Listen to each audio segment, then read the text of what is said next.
से धक्के खा रही हूँ मैं। पेशेंट मर जाएगा। पेशेंट की बहुत बुरी हालत है भैया, पेशेंट मर जाएगा। कोरोना वायरस के कहर से पूरी दुनिया त्रस्त है।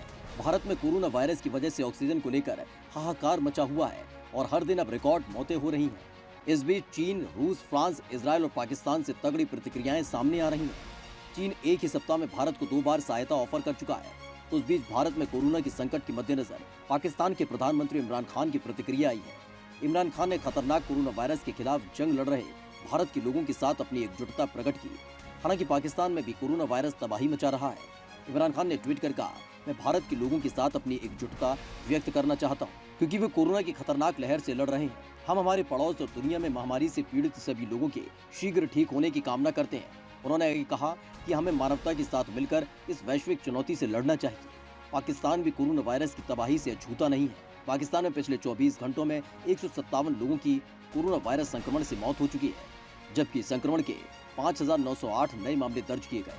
स्वास्थ्य मंत्रालय ने शनिवार को बताया कि संक्रमण से एक दिन में होने वाली मौत का यह आंकड़ा पिछले साल के बाद से सबसे ज्यादा है। चीन ने एक सप्ताह में दूसरी बार रखा मदद का प्रस्ताव। देश में कोरोना के मामले लगातार बढ़ते देख चीन ने इस सप्ताह दूसरी बार भारत को मौजूदा मुश्किलों में मदद का प्रस्ताव रखा है।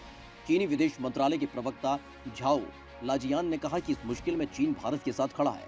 हम भारत सरकार के संपर्क में हैं।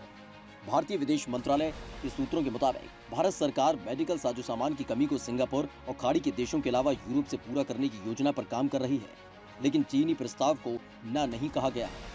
अगले कुछ सप्ताह में दुनिया के कई देशों से ऑक्सीजन, वेंटिलेटर और जरूरी दवाएं मंगाई जाएंगी, जिसमें फ्रांस और जर्मनी जैसे देश शामिल हैं। कई भारतीय प्राइवेट कंपनियां चीन से सप्लाई लेने के लिए कोशिश कर रही हैं, लेकिन पिछले कुछ दिनों में एयर फ्रेट की लागत में अचानक बढ़ोतरी हुई, जिससे उन पर असर पड़ा है।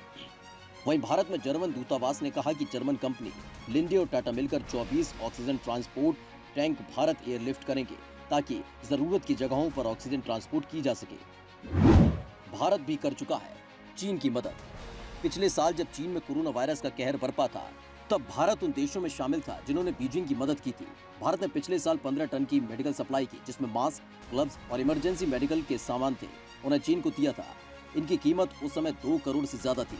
पिछले साल मार्च में लोकसभा में दिए गए एक सवाल के जवाब में केंद्रीय मंत्री वी मुरलीधरन ने बताया कि मेडिकल सप्लाई में 1 lakh surgical mask, 5 lakh surgical gloves, 4,000 N95 mask, 75 infusion pumps आदि सामान चीन भेजे गए हैं। वहीं फरवरी 2020 में प्रधानमंत्री नरेंद्र मोदी ने चीनी राष्ट्रपति शी जिनपिंग को पत्र लिखा था और महामारी से निपटने के लिए भारत द्वारा सहायता देने की बात कही थी।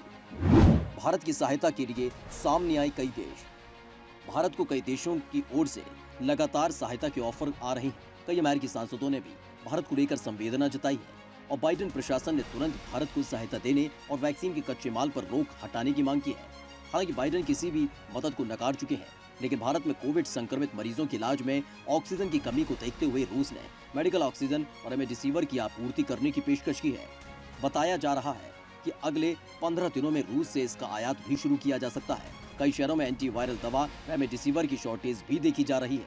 मॉस्को ने कहा कि वो प्रति सप्ताह 3 लाख से 4 लाख रेमडेसिविर इंजेक्शन की आपूर्ति कर सकता है, जिसे और भी बढ़ाया जा सकता है। जल्द ही जहाजों के जरिए ऑक्सीजन की आपूर्ति भी शुरू कर दी जाएगी। फ्रांस के राष्ट्रपति इमैनुअल मैक्रों ने भारत में कोरोना के कहर को लेकर संवेदना जताते हुए मदद की पेशकश की है। उन्होंने अपने संदेश में कहा कि मैं कोविड-19 से जूझ रहे भारतीय लोगों को एकजुटता का संदेश देना चाहता हूँ। फ्रांस इस संघर्ष में आपके साथ है। हम हर तरह की सहायता करने के लिए तैयार हैं। इजराइल में भी कोरोना से पीड़ित भारत के प्रति गहरी संवेदना जताई है। इजराइल के आधिकारिक ट्विटर हैंडल के ट्वीट में कहा गया कि हम कोरोना के खिलाफ अपने अच्छे दोस्त भारत के साथ खड़े हैं। इस संक्रमण रूपी टनल के आखिरी में प्रकाश है, तब तक हम सुरक्षित रहें। धक्के खा रही हूँ मैं, पेशेंट मर जाएगा। पेशेंट की बहुत बुरी हालत है भैया।